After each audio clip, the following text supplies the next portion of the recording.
dilahirkan dalam keluarga kecil nan bersahaja, namun bermandikan kehangatan cinta.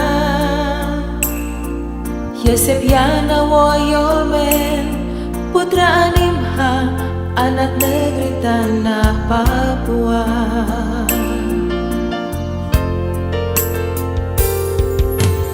Masa dan waktu terus berganti, terpatri niatan hati untuk berbakti bagi kejayaan dan kemakmuran tanah Nimha, jadi pandu berjuang bagi tanah tercinta. Yosef Yana Woyolmen, putra Papua, putra harapan tanah Animha. Yosef Yana Woyolmen, pemimpin masa depan Merauke dan sejahtera. Yosef Yana Woyolmen, berjanji berbakti bagi kejayaan bumi Animha.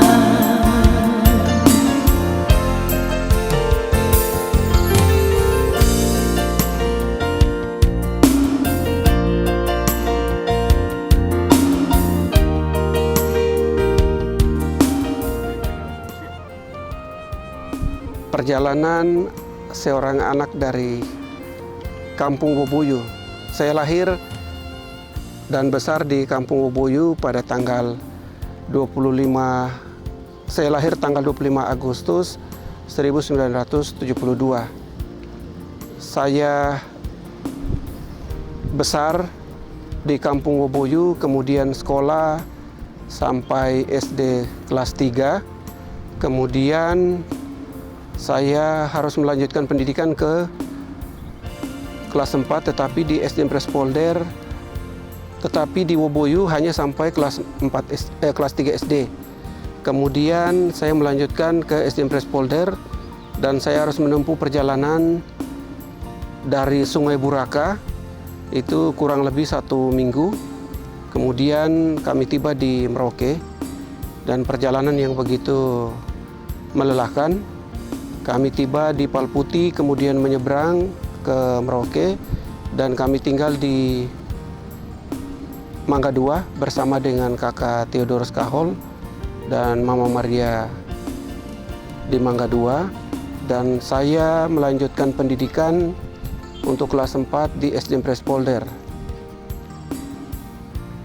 Pada saat saya di kelas 4, saya mendapatkan beasiswa dari pemerintah daerah sebesar 15.000 karena waktu itu saya terpilih sebagai siswa yang berpotensi dan siswa teladan, sehingga saya dapat bantuan dari pemerintah sebesar 15.000 rupiah per bulan. Tetapi beasiswa itu saya diberikan setiap 3 bulan sekali.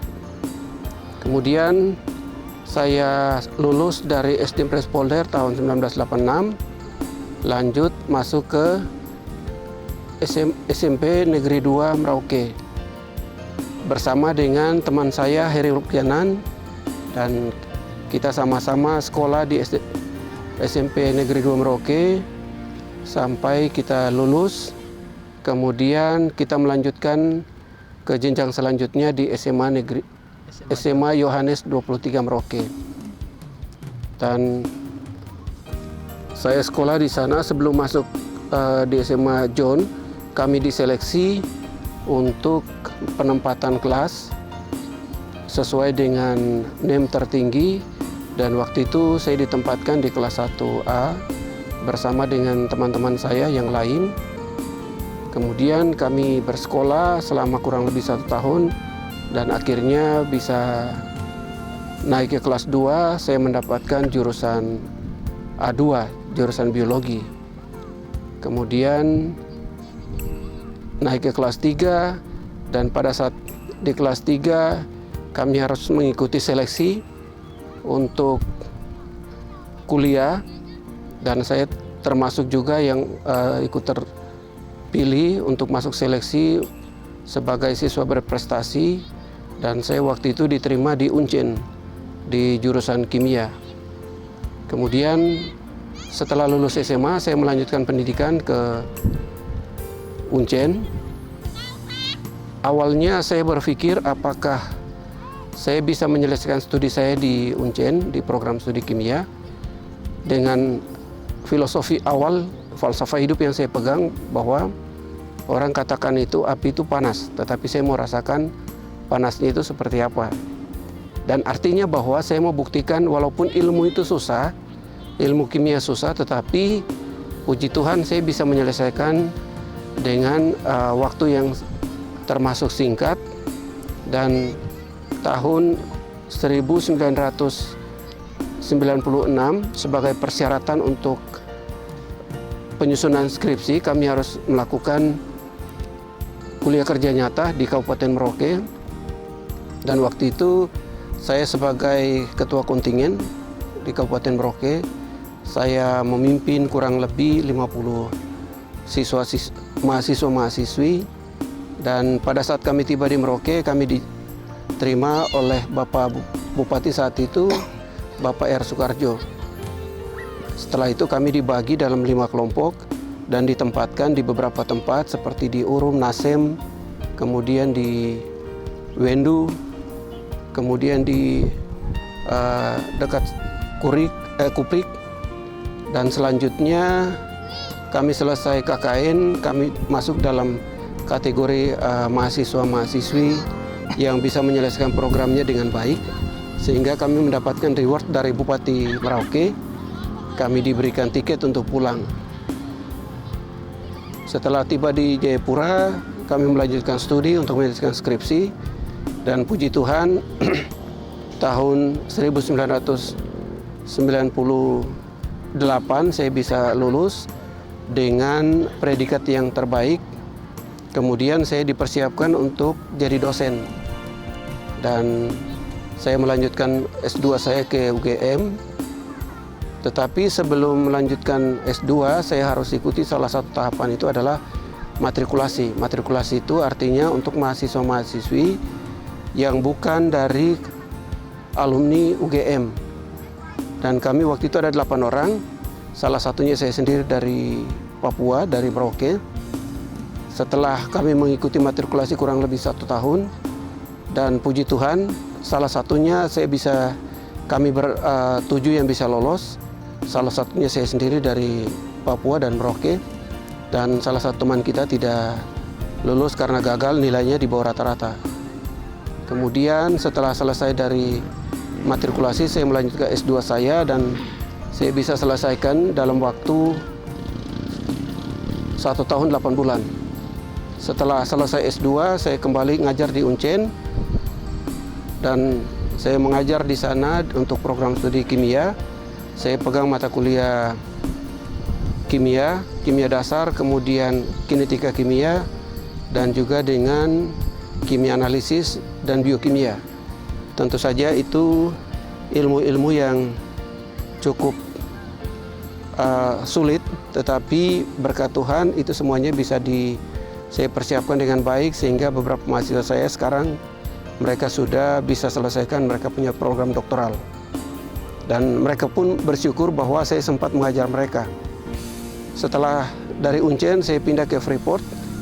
Saya bekerja di Freeport kurang lebih 5 tahun, dan banyak di sana saya belajar tentang sistem manajerial, terutama dari manajemen. Banyak kita belajar bagaimana memanage manusianya, bagaimana kita memanage dengan budget-budget yang ada, dan itu sangat penting sekali bagi perusahaan. Karena kalau kita over, itu tentu saja kita pasti akan diberikan teguran oleh atasan, karena sebagai seorang leader harus bisa memanage budget dengan baik. Budget itu baik untuk pembelian bahan-bahan kimia, kemudian untuk manpower dan seterusnya. Dan ini semua harus transparan, tidak ada yang tidak transparan, karena hal-hal itu sangat penting untuk dipertanggungjawabkan. Tetapi itu semua kita bangun dengan sistem. Jadi sistem IT itu sangat penting. Dan kurang lebih 5 tahun saya bekerja di sana. Selanjutnya saya pindah ke perusahaan Inggris di BP Brau. Hingga saat ini saya masih bekerja di BP Brau dan dengan posisi sebagai production chemist. Dan saya salah satu anak Papua, anak Merauke yang bisa duduk di sana dan banyak hal yang bisa saya pelajari di sana. Dengan saya mendapatkan salah satu gelar MRSC, itu adalah gelar yang diberikan untuk seseorang yang dianggap mampu, capable, dan kredibel untuk menguasai salah satu ilmu. Sehingga saya sebagai anak Marin bangga saya bisa diberikan gelar itu dari Sainsbury, dari Inggris. Karena kalau kita sudah mendapatkan gelar MRSC, itu artinya kita sudah diakui keahlian kita di tingkat dunia.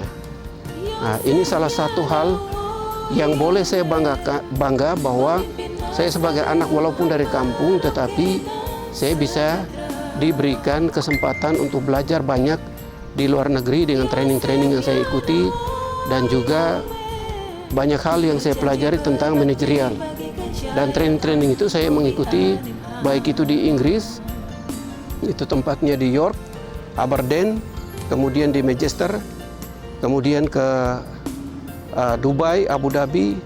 Banyak hal yang saya belajar di sana tentang manajerial, termasuk juga di Jepang, di Inggris, dan juga di Perancis, dan juga di Jerman.